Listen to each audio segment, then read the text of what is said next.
Hey, I'm Adam Cook. Welcome to the Bite Britain podcast, a show dedicated to interviewing the most successful restaurant owners in the UK, learning about what goes into their incredible menus, but more importantly, what it takes to run the successful restaurant in this day and age. Serving up some of the UK's best Italian food with awards to prove it, Vittoria Group has been an Edinburgh institution since 1970. Over the years, the Vitria brand has consistently fed Edinburgh's love for Italian food. Now with 6 restaurant locations, including now a fish and chips and 2 delivery units, covering casual to fine dining, including a venture into the world of pizza delivery, Vitria really is a prime example of what a good restaurant business should look like. Today, I'm talking to Tony Crolla, a mastermind restaurateur and owner of this family-run business. Tony has been at the helm since 1993 when he took over from his father and has taken the brand from strength to strength. Tony, welcome to the show. That was a very brief intro. Let's start by just hearing a little bit more about you personally, and then we can dig into a little bit more about the Vitria brand. Yeah, me personally, my name's Tony. Very much the founder of the Vittoria Group, even though it has origins from my father in 1970 to 1993. Worked hard like a lot of people did up and down the country with family businesses through my school days in the restaurant, my father and mum and dad's business, pot washing, cleaning the toilets, unloading the car from the cash and carry, just doing everything. Summer holidays, after school, that's what I done. Got married in 1990 to Angela, who's my wife now of almost 30 years. We'll be 30 years married next summer. Got 2 boys in the business. Alberto, he's 27, almost 28. Leandro, he's 25. Alberto's married. Leandro's engaged. I've got a wonderful little grandson who's almost 1 year old. So we are a family business. The boys work in the business. My wife works in the business as well daily. I'm nearly 51. We've built a business that we're proud of. We have 6 locations in Edinburgh and a couple of delivery units. We do events as well, outside catering events with our pizza trailer. We've been doing that for nearly 12 years now, so that goes well in the summertime. Yeah, we've got just under 280 staff just now. Most of them are full-time. The structure of the business is at site level, and then we have our sort of head office where I am today, where our management team sit, our operations manager, health and safety, HR, financial controller, finance team who look after revenue and costs, guest services, reviews, VIPs, event management. We have a desk just for that as well. Marketing sits here as well. Yeah, it's quite a team here. Yeah, we built quite a big organisation. Yeah, and it's just in Edinburgh. Yeah, that's amazing. Our sites are quite big sites, so we have 2 sites that one site that seats 330 people. Oh wow, really big. Vittoria seats just over 200. Vittoria on Georgeford Bridge, Vittoria on Leith Walk sits about 180. So our restaurants are big restaurants; they're not small. So a lot of businesses have lots of places, maybe 50, 60, 70 seats. These are big beasts. Yeah, to manage.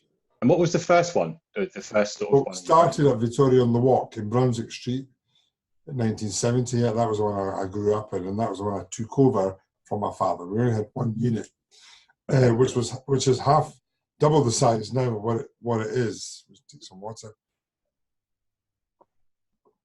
It's double the size now from when I took it over. It's on 2 corners in Leith Walk, which is just off the city centre, but that's where we started, yeah. Leith Walk in the Leith area is very much our sort of origins. So I built 3 restaurants there and then went into the city centre, the old town, the historic part of Edinburgh, where we also have 3 restaurants at that end of town, near the Edinburgh Castle, Grassmarket, all sort of tourist attractions, museum, university, courts. That's our hub as well. Yeah, okay. And obviously this is a family business. So, you know, it's you know, as you said, you know, it's the initial restaurant that you sort of started working with your father. Not everyone wants to necessarily take over the family business and stuff like that. Not everyone always chooses to sort of follow in the direction of their family. So what kind of inspired you to kind of take over, you know, from your father and take the business on yourself and obviously take it down the awesome path that you've taken down? Kind of what is that something, is it something you've always been interested in, restaurants? Was it your father that inspired you? I mean, what sort of... Yeah, weirdly, I've always been enjoying running restaurants. I've never had a day or a moment where I would not choose hospitality. Right. I mean, I'm conscious there's lots of sectors, you know, there's tech, there's media, marketing. I always think that hospitality almost is lots of sectors within one sector. We have finance, marketing, human resources, building, plumbing, repairing. It's all going on in this business. Yeah, sure. I've never had a day where I didn't want to be in hospitality. I was never asked to join the business, and I was never given the choice to leave it. I just grew and evolved through that, like that business. Yeah. Is this camera okay? Yeah. Yeah, it was starting to tip up a little bit, but yeah, it's better now. Yeah. Just tell me if you're getting happy. Yeah, I'll let you know if I suddenly just see your forehead. I'll let you know. So no, I've always enjoyed it, and even today I have as much energy for it as I did back then.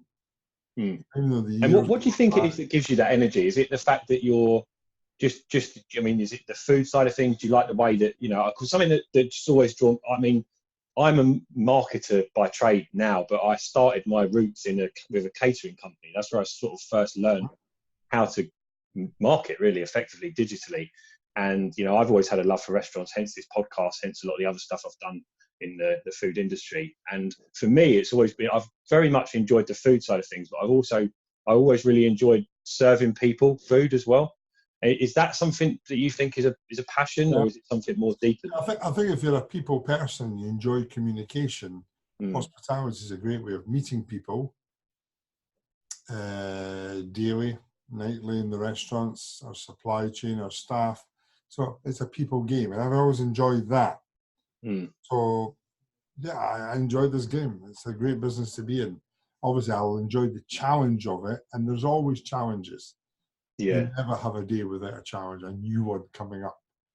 Especially when you're sailing so many ships, there are good things and bad things going on hour by hour. Sure, yeah. And I mean, certainly the restaurant industry is known, you know, worldwide for being a very aggressive industry. It's not something where you can just sit on your laurels either, I guess, right? No. It's a constant evolution. A constant evolution. Like a football team, you win a trophy, you then need to keep winning. Yeah, absolutely. That's you don't just say, "Oh, I've opened it now. That's it. We'll just sit back." Unfortunately, it's not like that. A lot of people maybe think it is like that. You just open. Well, that's actually the easiest bit, opening. It's staying there and growing it. Yeah, absolutely. I mean, just from doing this podcast and talking to a lot of restaurant owners, you know, they've all got stories that, you know, where they've had to really continuously evolve and improve to stay where they are. It's not a case of, oh, we opened a restaurant and it just happened to be in a good location and it was a roaring success. That doesn't happen. It's like, it's really interesting to get that insight, because a lot of the time you walk past a successful restaurant, especially if you're looking to maybe open one yourself one day, and you think, God, I wish it was just that easy for me. I wish I could just do that. It's almost like when you see like a duck on water, it looks so calm, but underneath the legs are just going like this, you know. And I think a lot of people see that side of things, and I think it's really important. You know, the beginning of corrosion is imminently there. The minute you stop, rust starts kicking in.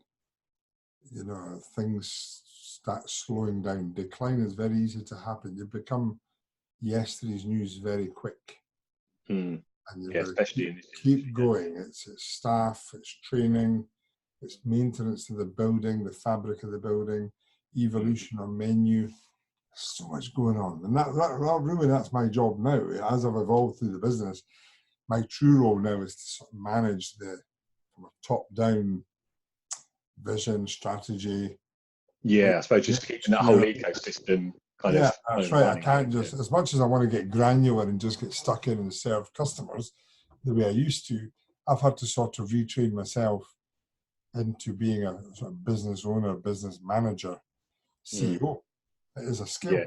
It is another skill that I didn't do university, but you know, through extra learning and stuff like that, it's all available out there to learn the skills of managing a business and managing other people. Yeah, sure.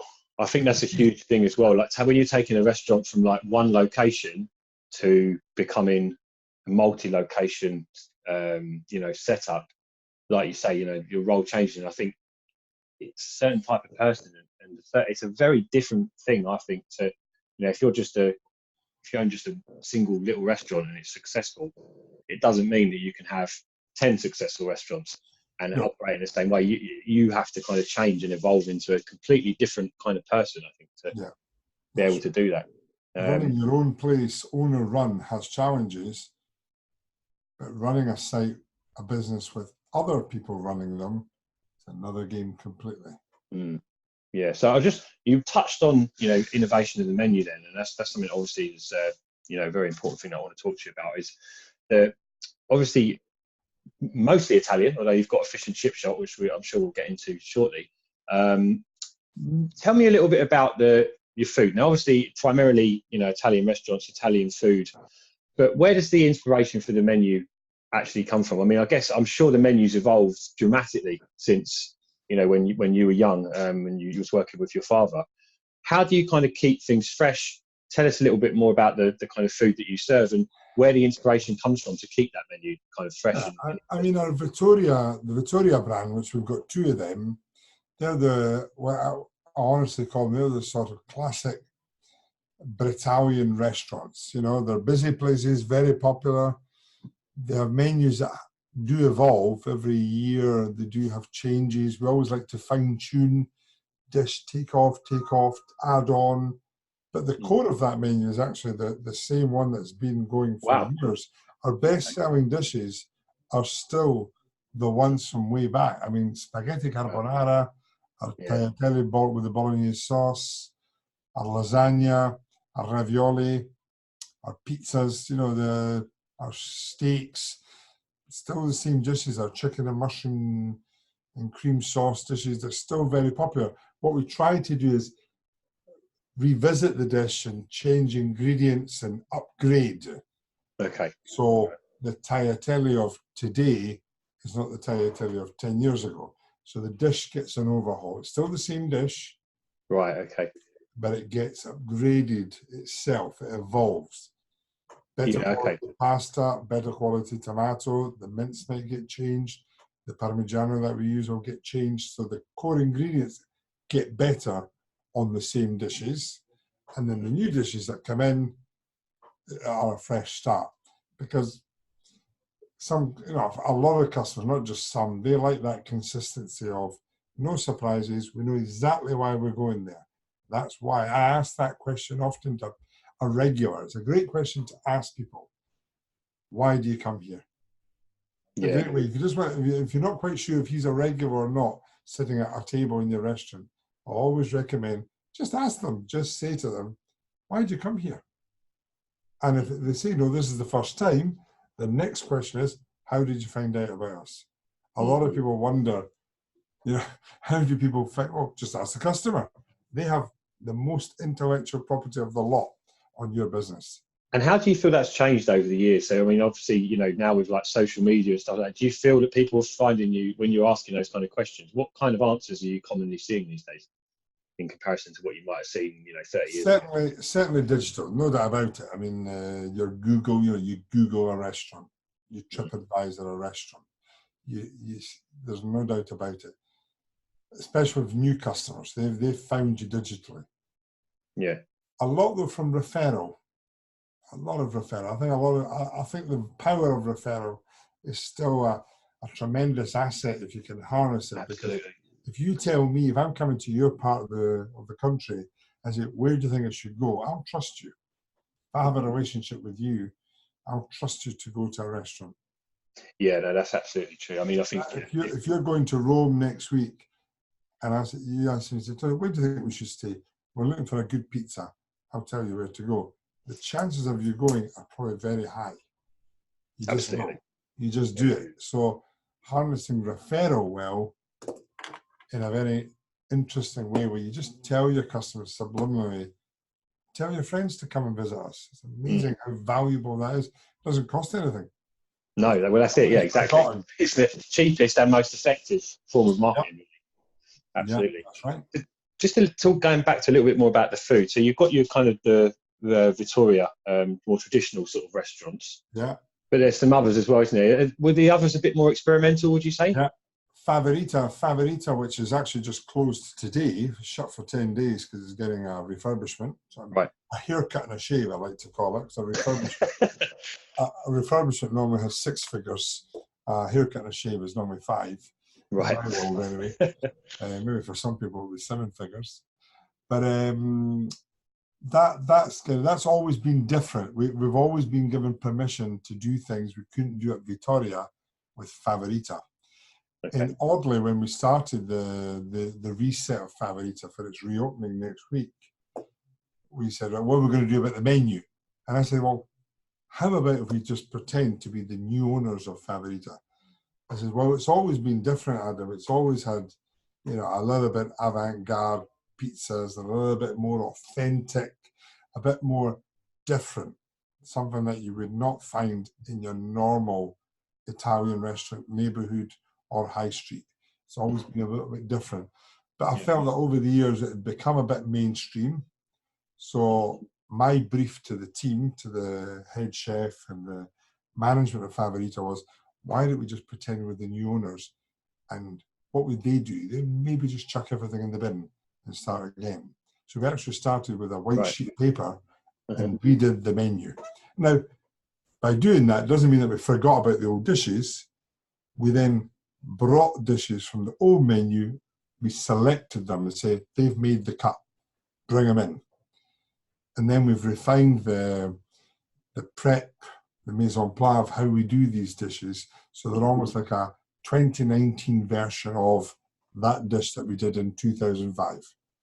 But there's a lot of new food going in that menu because we just want to raise the bar a bit, reset it a bit higher. Premium casual still, it's not fine dining Favorita. It's 2 wood fires. I mean, when I look at the wood-fired world, we were ahead of our time in 2005. We had 2 of them in, able to do 30 pizzas at a time. Wow. Huge 1.5 meter discs of stone domes. Now people are doing it up and down the country, but we did it years ago. A lot of the big boys from London came up to Edinburgh to have a look at our places. We had won awards at the Papa Awards. We had an A Rosette in 2009. I know. I mean, I saw all the awards on your website. I was just like, wow, it's definitely We're really rated. There's tons of them. Favorita's always been innovation in premium casual.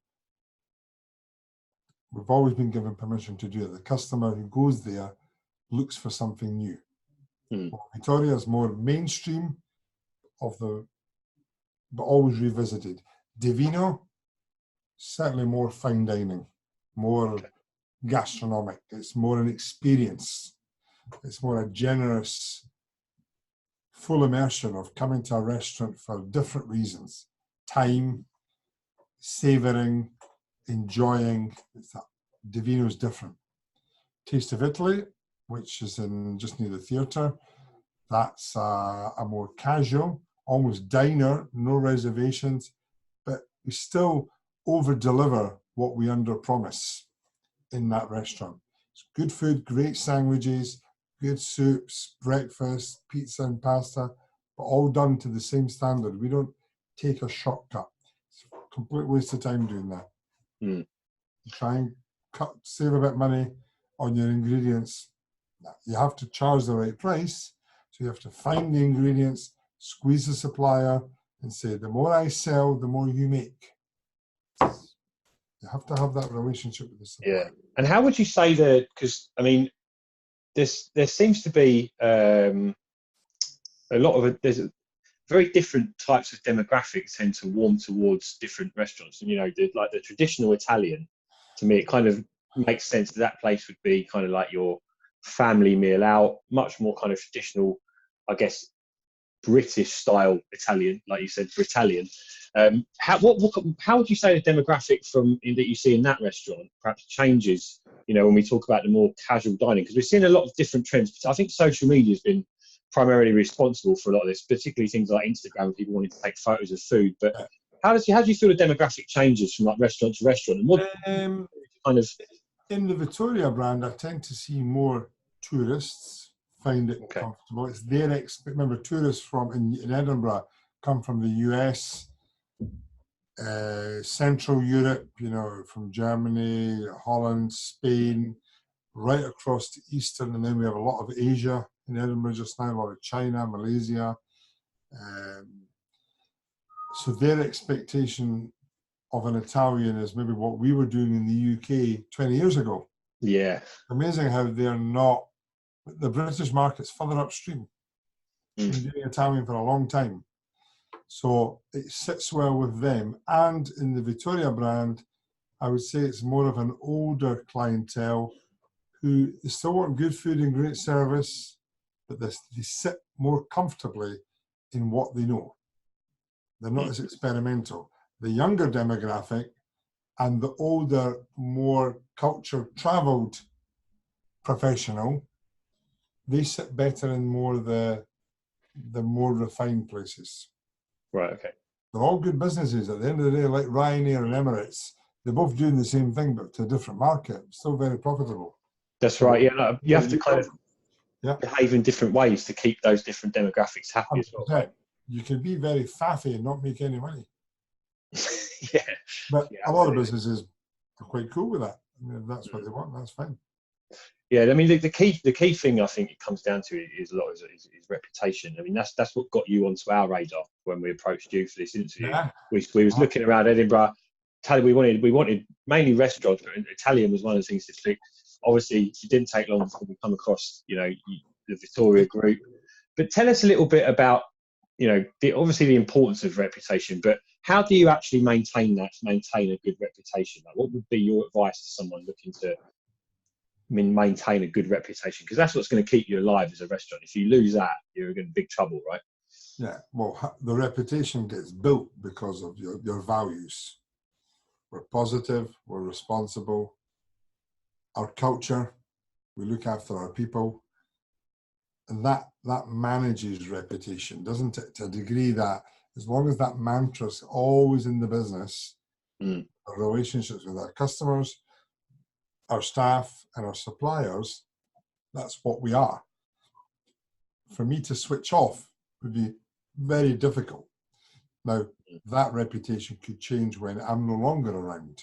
The custodian of the business is me at the moment. Right. Obviously, my sons, they're in the business as well. Hopefully, they've learned why we were successful. For me, will they keep it going? I hope so. Certainly seem to be at the moment. They're still young, but I think reputations are created because of the values and culture of the owner, his standards, his attention to detail, his ability to change, his decision making. That creates that reputation. And then how he manifests it is maybe in the visualization of it, the site itself, and what it looks like, its marketing. It's really just another form of communication. It starts with you. You are everything that you're going to do. I guess the challenge as well, I mean, I suppose in your position where, you know, obviously you've got multiple restaurants, when as a business like this grows, I guess being able to communicate your vision of what keeps your reputation alive, all of the stuff that's important to you, your values and stuff, it must become harder, right? The more people under you, and you have to find ways to not just instill it to the people below you, but then the people under that management chain and et cetera, et cetera. And what's some of the ways that you do that? I mean, do you think it's through sort of like actually site visits and communicating with all the staff at all levels, or, you know, is it more like about sort of making that vision very much part of the culture?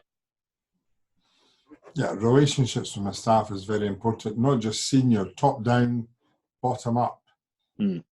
That, you know, some things are not allowed to happen. I mean, I went into one of my restaurants the other day and our chefs all wear hats because that's our policy. One of the chefs didn't have his hat on. Right. He says, "Are you being professional?" That if you allow that to happen, it will just filter down. You have to nip it in the bud right away. And if you don't like something, you've got to tell them the truth and say, I don't want that, because that will affect. The minute you start accepting that, something that you're not happy with, then it changes everything. Now, if what I want it to be is not popular or successful, well, then it's wrong, and then I need to change it. I wouldn't be in business. I always say, well, what I've done can't be wrong. I wouldn't be in business. Nobody would be coming in the doors if it was incorrect. So we keep the mantra, senior management. I try and employ people who maybe are aligned to my way of thinking. They have a work ethic. They have a decent standards of discipline and behavior in their lives. And that message has to keep going through. It's how we behave, how we trot up to work, how you rock up.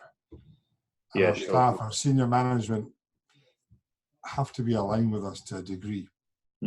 Yeah, I mean, one of the things that comes up time and time again, you know, with some of the perhaps smaller successful restaurant owners that we've interviewed, some of them, you know, more larger owners like yourself, staff, hiring people, you know, making sure you hire the right people, making sure that the staff understand your vision, all that stuff. It just comes up no matter who we speak to at whatever level. It's always the same thing. It's like being able to, firstly, to be able to get people that are aligned with you, but then secondly, being able to hand off the trust in people to actually run and manage stuff when you're not looking, you know. And I think that's a huge thing. And I think a lot of people, certainly at the beginning of their journey, in not just food businesses, but with any business, really struggle with that in a lot of ways.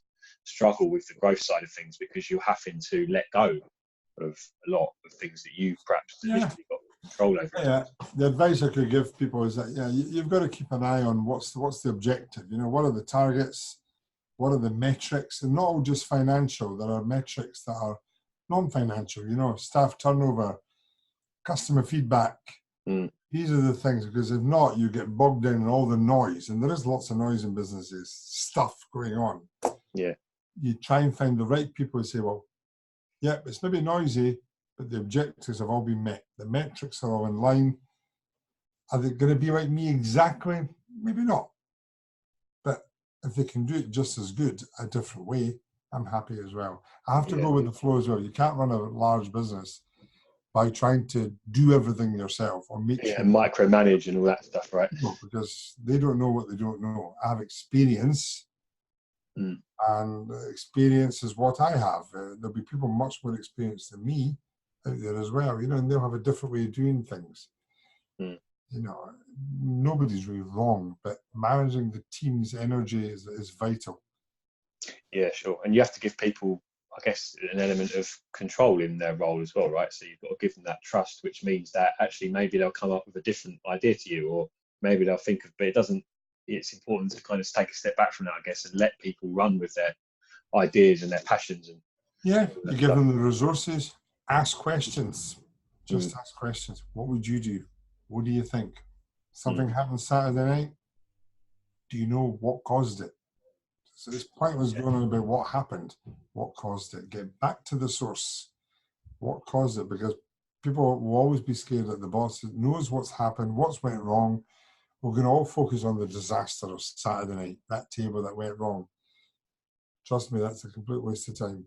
Get back to the source. It's much more energetic, and the staff will tell you the truth.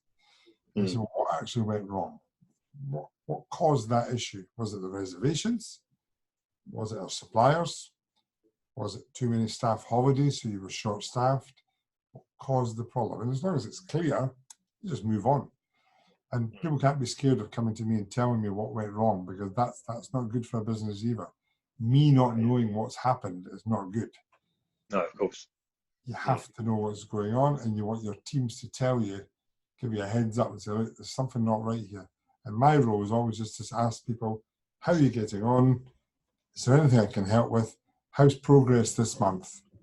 What are your plans for next month? Just ask questions.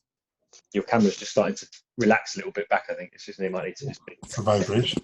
There we go. That's it.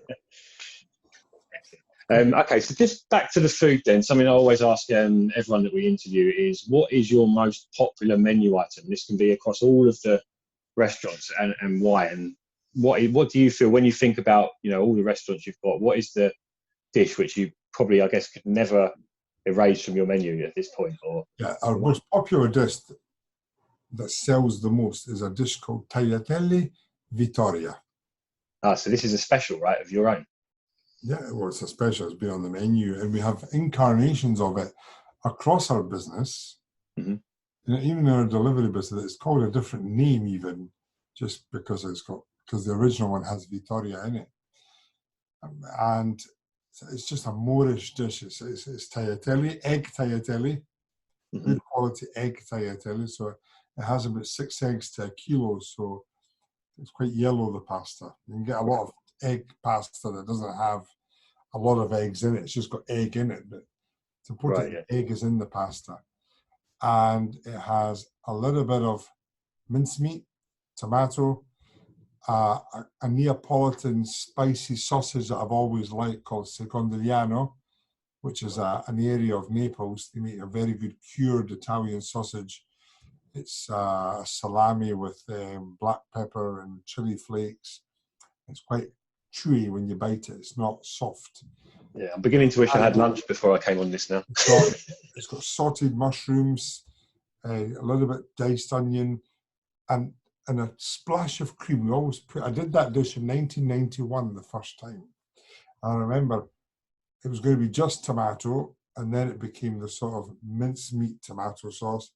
But with a splash of cream, that tablespoon of double cream at the end, that just bound the whole dish together. Yeah, there's something about that, because I've done a lot of cooking myself. I mean, it's a huge passion of mine.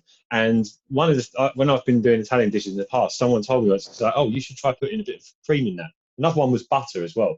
Something that someone said to me. Yeah. Well, what is it about that? Why is it? Why does it do that? It just seems to, when you put that little teaspoon or so, and all of a sudden the dish just tastes like on the next level. Well, it's that little bit of fat in the double cream that maybe, and it just binds it, emulsifies it nicely together. And, you know, when you have a plate of tagliatelle Vittoria with the mushrooms, the salami, the onion, the lovely ribbons of pasta, some grated fresh cheese on top, it is what Italian cookery is all about. It's Moorish. You never leave nothing in the plate. I make a big point of looking at how many empty plates come back. And dishes that are empty, normally it's because they're just too good to leave anything in the plate. It's just too good. There are some dishes that just do it. That would be our one. And is that something that's available in a lot of the different locations? I do it today in all of it, bar Favorita and Divino. But in our busy restaurants, that's a bit most popular dish. It's just there's so many regulars who I can certainly tell for many reasons why it might be, with all those amazing ingredients in. Yeah, I'm hungry now. I had a small breakfast, so I'm very hungry now. So it's lip smacking. It's just one of those dishes that bang. That's the one I would go for. I would recommend it to somebody. Yeah, I mean, one of the things I really want to try and dig into as well is actually when you look back at, you know, all of the sort of big decisions that you've had to make. Now, I'm sure there's been plenty of kind of big sort of like landmark decisions. Do you feel there's any one or maybe a couple that stick out as being huge contributions to your success? Well, because I've built a larger business, being the acquisition, making the decision to take on another site. You always remember that moment when you said, commit, we're going to do it. We're going to buy another restaurant. That's always the one that sticks out in my mind. So, I mean, because when you inherited the business from your father, or certainly the management of the business from your father, it was one restaurant, right? You said. Yeah, and it was a small that must have been quite a. For me, if I was doing that, I'm just sort of thinking that must have been quite a nerve-wracking moment when you decided to do that. I was young. I was 20, 24, 25 years old. Didn't have time to think about it. I just got married. Didn't have time to think about it. I just had to get my head down and work. But then I acquired, 4 years later, I bought the opposite corner, which they were connected round the back. Make it a larger restaurant. Now, that was pivotal in our future success, because nailing that one created the rest. Yes, Right. one decision. So in a property acquisition play, making the decision to say, we're going to go for it. When you make the call to your lawyer or property agent to say, these are the heads of terms, we're going to do it, the excitement that comes from that, because then from an operator's angle, it's like, right, who's going to go work there? Who's going to manage it? What's the menu going to be? What's the design? Who's the architect? It's like so exciting, because you then have to build this team and put a whole project. And Bertie's that I did last year, was my recent one, it's like organizing a wedding. It's just like a big squad of people, and it benefits everybody. Opening a restaurant is an economy in itself. It helps so many third, fourth, fifth party suppliers get involved that you might never see after, and they might become restaurant customers because they've had a good experience in the build, and they'll tell people they're invested in that property as well. It's been great fun. These have always been good decisions. Hiring people has always been another big decision. Hiring the wrong person is bad, but you remember them. But when I look around my business, especially I'm doing this podcast now, my mind's thinking, oh, the great people that I've employed over the years, they've been part of our story. Some good people that have been in our business, they've committed, there's a few of them, half their working lives, half their age has now been with me. 20 years, they're in their 40s, they've been 20 years with me. 10 years, they've dedicated a quarter of their working life with me, a third of it. It's quite big commitments for people, because somebody could be thinking right now, should I go and look at a jobs website and move out? Have that commitment to come in week in, week out, week in, week out. There's the guy that's doing the Favorita refurbishment this morning, the manager who closed it down last night for its refurb, to pack everything away with the staff, cutlery, bottles, glassware, packing it away for the decorators that are in today and builders. He was there when we opened Favorita in 2005. So this is his third makeover. And I think, well, there it is again. It's part of that story. Absolutely. Absolutely. And when I'm able to sit here and talk to you as cool as ice, knowing that I've got a refurbishment starting this morning. Normally you'd be in the site, you want to be doing everything. No, I don't need to do it, because I have the right people there. The dream team. Other things today. So when you made the decision to expand the business, was that something that you'd had planned for a while? Was it a snap decision, an opportunity that just came along? I mean, tell me a little bit about that. To expand it, was I ambitious? When I look back, I think I must have been. I must be ambitious, because it would not happen. I've always had an eye on the sector. I have the ability to do it. I have the capacity to do it, and the stamina. I've had a great support from my wife and my kids. Sometimes family life can hold you back. Your ambition might be restrained from the people around you. You could also run a business to the level of other people's ambition, not to the owner's ambition. Just because you're influenced, don't bother, it's not worth it, don't do it. I've always tended to go with my gut feeling, but I've always had the support of my family, because they trust me. No, that's the people around me. My property team, finance guys, in the office, they're quite supportive. They have trust that I'm making the right decision, because you can not achieve what you wanted to achieve due to the people around you's lack of ambition. Sure. I mean, you are the average of the people you hang out with, right? That's what they always say, isn't it? No truer word. So you have to go with your gut feeling as well. Take advice from people that know what they're talking about. Don't just ask. Sometimes you can ask advice just because they're a friend. But what knowledge do they have of the subject that you're asking them? If it's legal, funding, design, marketing, you need to go to experts, people who are qualified. So what do you think one of the biggest challenges has been over the years that you've been at the helm of Vittoria? What sort of, we talked a lot about big decisions, but like in terms of challenges, like hurdles to go over, stuff like that, is there anything that sort of stands out there any moments or any just perhaps particular things that maybe have happened a few times? Is there any particular challenges that you sort of see as real standout ones? Big challenges. Change. The economy has a big influence on our business. We've had a recession 2007-8, and we did get a bit of a little bump then, but we grew through that. We actually expanded the business 2 years after it, twice, again and again. So there are always challenges, Adam. I mean, staffing, making decisions of when to move staff, time to change, that's a challenge. Sometimes businesses just get old. One of the things I see a lot particularly in the food and restaurant industry is, especially now, it feels like trends just come along and so fast now, and things change so much quicker because of the way that information is spread. It's I feel like keeping up with that must be a challenge, right? Trying to keep up. There are trends everywhere. There's information coming in from everywhere. People are up to speed as well, because if you were a caterer back before the digital era, you probably knew your subject better than most. But now there are people who are not even in hospitality who know a lot about hospitality, because Instagram, social medias like Facebook, digital press, the content's all there. There are no secrets. Yeah, that's right. Everything. I think everyone, there's a lot more focus on like where the food comes from now. Does it contain gluten? Is it vegan trends and different dietary requirements as well? If you go back even sort of 20 years, from what I can remember, people didn't used to be that interested in that kind of stuff.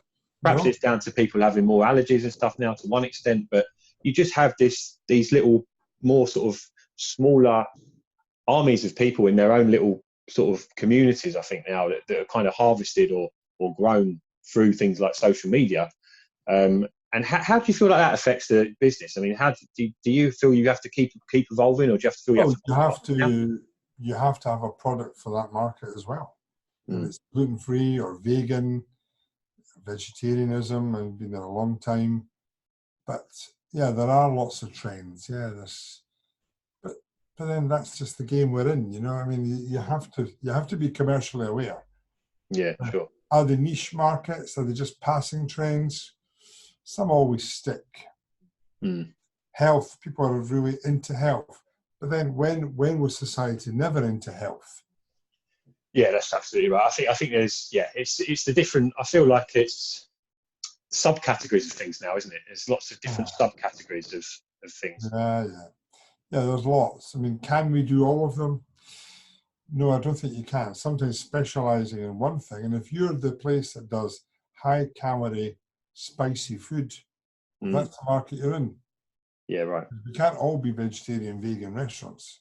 No, that's a great point, I think, as well, is making sure that you just have your niche and own it as well, because I think it can be easy to get tied up into all this stuff. Before you know it, you're like trying to please all these different people. We're doing Asian, Middle Eastern, Italian, European, American, vegan, vegetarian, gluten-free. You can't do everything. You have to say, this is what we do, and we do it as well as we can. It has to be like that. Yeah, sure. So I want to understand a little bit more about like habits as well. Maybe some stuff that you personally do. Obviously, you've got all sorts going on. You just said you've got a refurb that's just started this morning. No doubt there's probably something going on next week. There's probably something big last week. What are some of the habits that you have on, whether it's a daily, weekly, monthly basis, some habits that you feel contribute to your success, not just as a business's success, but as an individual, making sure that you get the most out of every day for you or anyone running a business is really, really important. Are there any habits that you could share, or anything, any kind of things that you do that you feel contribute to, your success as a businessman, but also, I guess, the success of the business itself as well? Yeah, I mean, you have to have habits. I mean, I like to have at least a half day or a day per week on my own, be it in the office or even at home or somewhere else, where I gather all my thoughts, make all my notes, and just shut the door and kick your shoes off sort of moments. Where you focus on what's important in the business, and in your personal life as well. That's a very important thing. You could be too busy working to actually do anything. Sometimes you do need quiet space. If you're administrating a business, but even a small business needs admin. It needs a bit of strategic vision work, and a lot of people sometimes don't take the time. They're just too busy. And what they're doing is that when they're busy, they're just constantly complaining about all these outcomes in their business, when maybe if they just took some quiet time, you could probably sort them out in a day. I see that a lot. Communication, technology helps a lot. So I'm always looking at next technology coming through. What was good 5 years ago, 10 years ago, next year needs to go out the door. So we always make a plan. What do we want to fix? We acknowledge what's not good, even if we don't have the answer, acknowledging something's not right. Sometimes I'll tell management, can we just acknowledge that we're not happy about that? But none of us have the answer today. But if we acknowledge it's not right, the chances of the answers coming will come a lot quicker. We have that habit of having these brainstorming meetings and trying to have answers same day. Right. Sometimes not having the answer is better. Go away and think about it. But the biggest habit is quiet time, at least once a week, a few hours.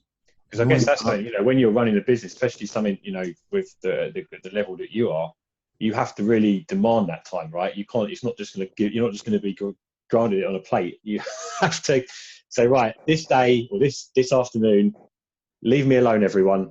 I'm doing my stuff now. Yeah. Really forceful with it, right? It's back-to-back meetings all day long, and the days just fly by. And there's no certain capacity. You can do everything, but some quiet time, learning.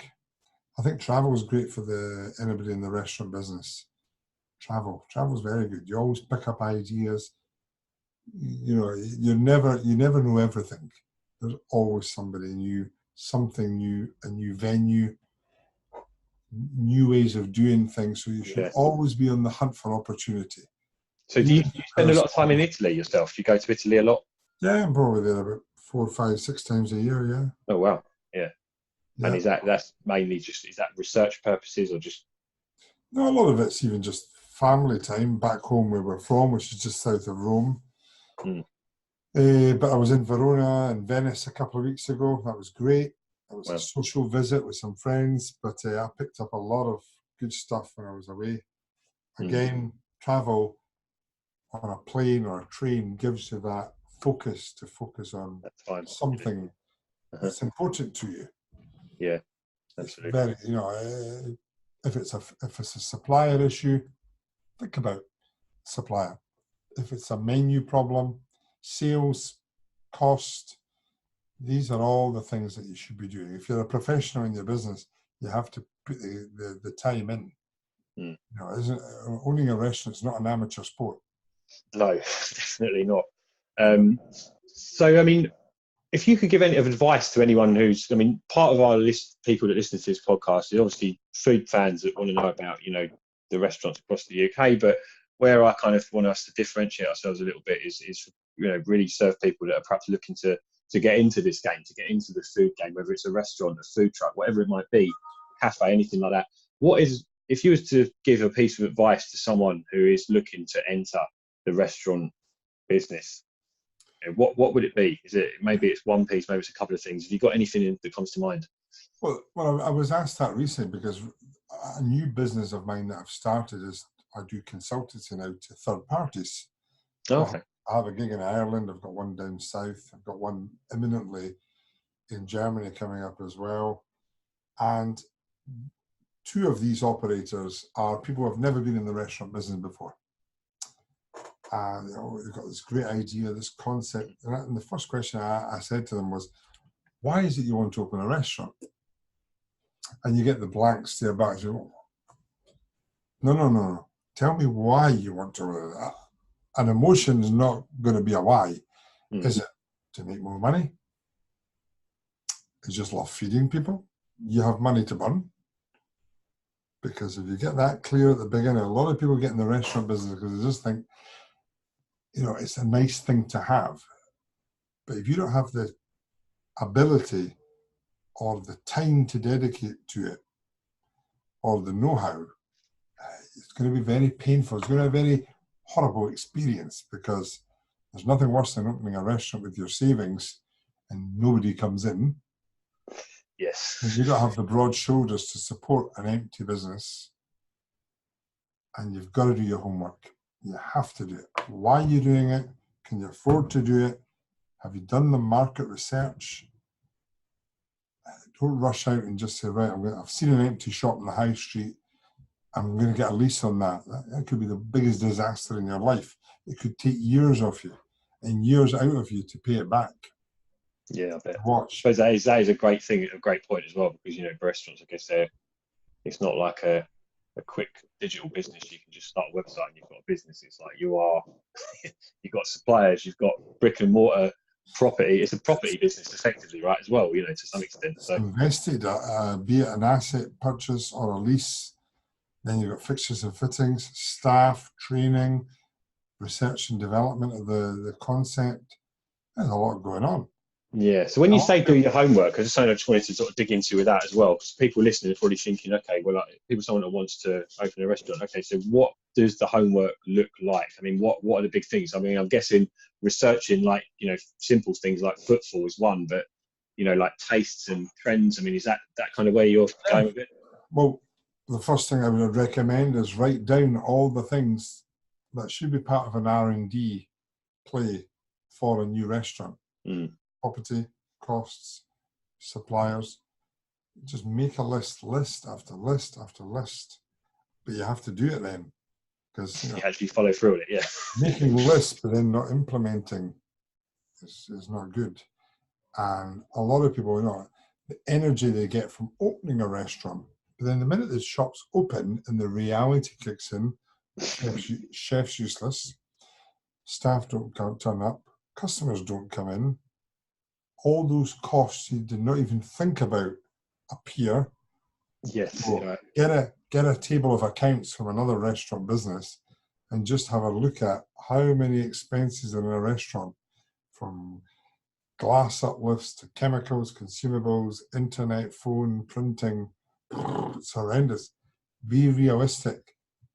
Have an accountant, a business advisor, a hospitality consultant can help.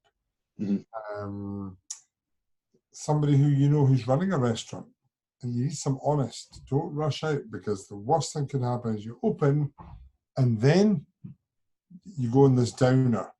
What have I done now?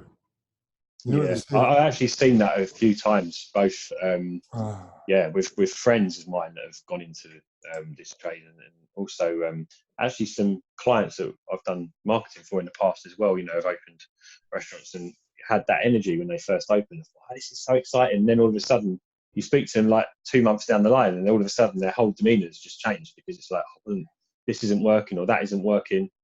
And I think it's very, very easy. Another big thing for me is, like, you need to make sure that you're, certainly it seems with restaurants, be really bloody passionate about it as well. Because if you're not passionate, or you haven't got that drive in your heart to carry on, you're going to give up really quickly as well.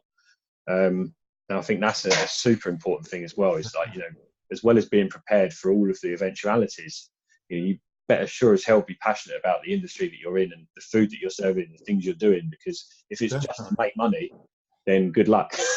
That's right. Well, yeah, if it's just to make money, but you've got no interest in the subject, it's not fun either. You've got to enjoy what you do. Yeah. And if you've got no interest in the subject, you will never evolve. So you'll never identify the mistakes you've made and fix them if you have no passion for the subject. Yeah, absolutely. Because they're connected, you know. If you have an interest in the sector, because you're very passionate, you'll then find the solutions to putting things right. A lot of people open a restaurant because they love the idea of opening a restaurant. Yeah. Who have probably been to a very busy, successful place and think, isn't it wonderful? We all want the big house and a big car and a nice holiday. Of course we do. But I think there's a statistic out there that more restaurants close than open. Yeah, I think there is. Yeah, something along those lines. There's a few like that. Yeah, there are more for sales than buying, isn't there? There's lots of places on the market today for sale. Yeah. And, you know, people can't afford to open a restaurant. There's oversaturation. They don't understand the costs. Let's give the food away to be busy. I told a friend of mine recently, I said, you only pay your bills with margin, you don't pay it with sales. Yeah, of course, yeah, absolutely. Sales, just turnover. It's the margin that pays all the costs. And if you're busy fools and you've got a restaurant packed, and customers love it. I love it when customers tell me they've been to a new place in Edinburgh. It's fantastic. It's very reasonable. It's great. It's so casual. It's very nice. And I say, what if it'll be there in 5 years or 2 years? Because they'll realise soon they're not making any money. The HMRC want paid, and the bills and the staff want paid. Everybody wants paid, and then they get, what have we done? Yeah. And then they put the prices up or change the concept. And then of course then the opinion changes of the place. But build and design properly before you go in, or actually design properly. So planning, really. I mean, planning. Yeah. You would never think of building a house without architectural designs. Yeah, and planning permission and building warrants. You couldn't sleep there one night. A lot of folk go and open a restaurant and then let's do all the planning after. I mean, it's such an obvious one, but it's, I think, something that so many people don't do, and I do it with a lot of things. We all know we need to do this planning, but I think something like that is so important, because you can get very romantic, I think, about particularly food businesses. Especially maybe you've done a dinner party and someone keeps complimenting the amazing dishes that you get. I think, I'm a good chef, actually. I could have a restaurant, And the next thing you rush into something, and even if you've got a lot of money, it doesn't necessarily solve it, because, like you say, those margins are not going to change. You've still got to have a profitable business. You have to make profit. It's a dirty word for a lot of people, but you have to, because how is it sustainable? Yeah, how can it endure as an asset or as something other? What if you can't run it tomorrow and you can't afford to pay anybody to run it for you? Finished. All that investment you've made is down the toilet. It's just like that, but it happens every day. It happens all the time. Yeah, no, absolutely. And what's unfortunate is that because on the market, to the consumer, they won't differentiate the amateur and the professional. But the professional lose a bit of turnover because an amateur's opened up. So they're playing in the same league as you, and they're taking customers from you that you need to keep going as well. It's a competitive game. Yeah, very like I say, it's a professional sport running a restaurant. It's not, not for amateurs. No doubt. So we come to the end of the interview. So firstly, thanks so much for your time. Thanks so much for your openness and honesty. It's been really good to speak to someone, who's got a multiple number of restaurants like yourself, because it's a very different way of looking at it, I think, in terms of some of the people that we've spoken to, and it's really given certainly me, and I know the listeners, a great insight. But tell us a little bit about what's next for the Vittoria Group, the brand. What can we look out for? Anything you've got coming up that in the next 12 months, obviously today we kicked off one of our brands, Reset, the haircut and shave there. We're doing a project now for another existing brand, because as well as opening another venue, sometimes you get just as much from revisiting an old one and resetting it again. So one of our other venues is going through a sort of a little concept realignment phase. I've looked at the bar industry, and historically, obviously, pubs now are doing food. Yeah, that seems to be the thing that's kind of getting them back on the map really now. It's the food side of things. There's been a lot of pubs go into that. You want to eat in pubs, don't you? So I'm thinking, how about if restaurants do more drink? Oh, okay. So I'm thinking of introducing more wet sales, growing revenue in some of our venues with more wet. That's an angle of the business I want to grow a little bit.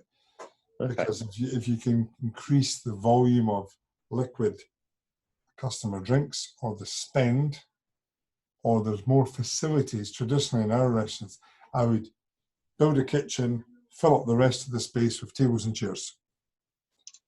Right. But what if we had bars inside our restaurants as well? So I'll take it you're thinking more along the lines of people actually coming in for a drink and leaving, and not necessarily eating and grabbing that part of the market as well.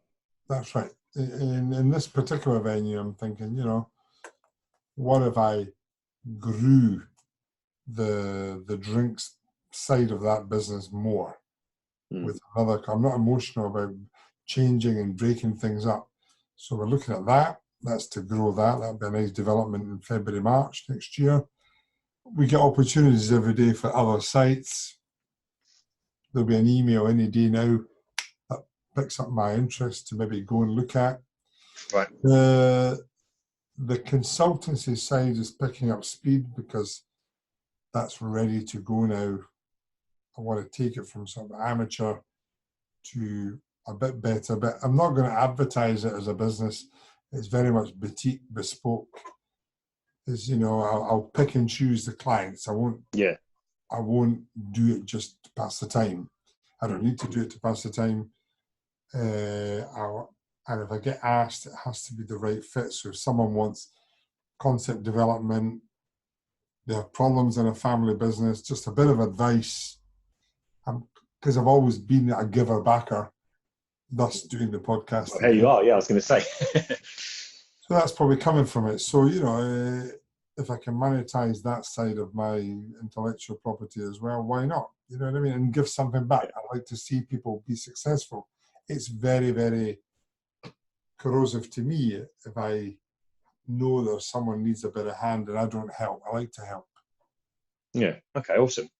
So finally, so thanks again for your time, but finally, where can we find out more about the Vittoria Group and the restaurants? So like social media, website, all that stuff. Maybe if you just give a quick run through of everything. Just connect to our social medias. They'll tell you everything. Connect to me. If anybody wants to ask any questions, they can get in touch with me directly. No problem at all. Happy to help. And how can they get in touch with you if they want to get in touch with you? Either through our websites, any contact us page on our websites. Maybe you could put in my email address somewhere. We can put it into the show notes. Yeah, absolutely. No problem at all. And I'm happy to help anyone. And obviously, our website tells the story. Our press, we have good PR. Yeah, I mean, you know, last year Bertie's was a big project. It's been nominated for best newcomer by the industry, the Fish Fryers Federation.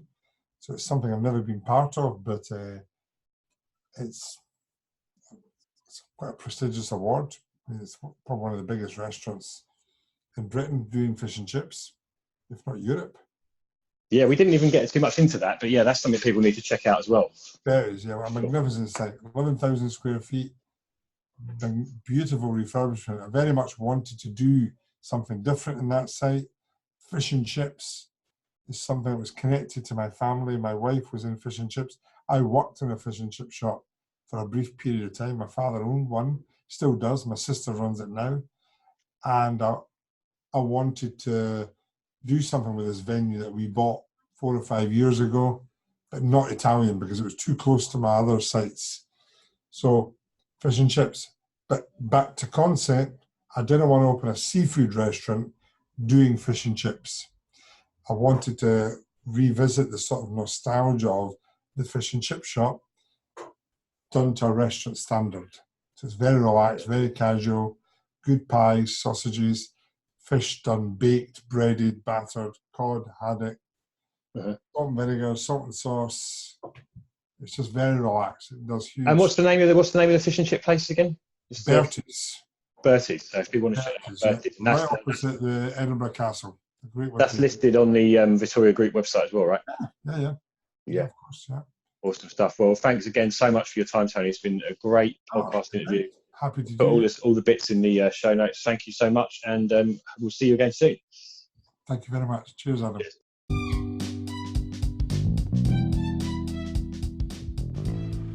Thanks for listening to Bite Britain. Don't forget to follow us on Facebook and Instagram at Bite Britain, and also subscribe to us and watch the video version of this interview on YouTube so you can get updates on future releases and, more importantly, exclusive opportunities to win prizes from our awesome guests.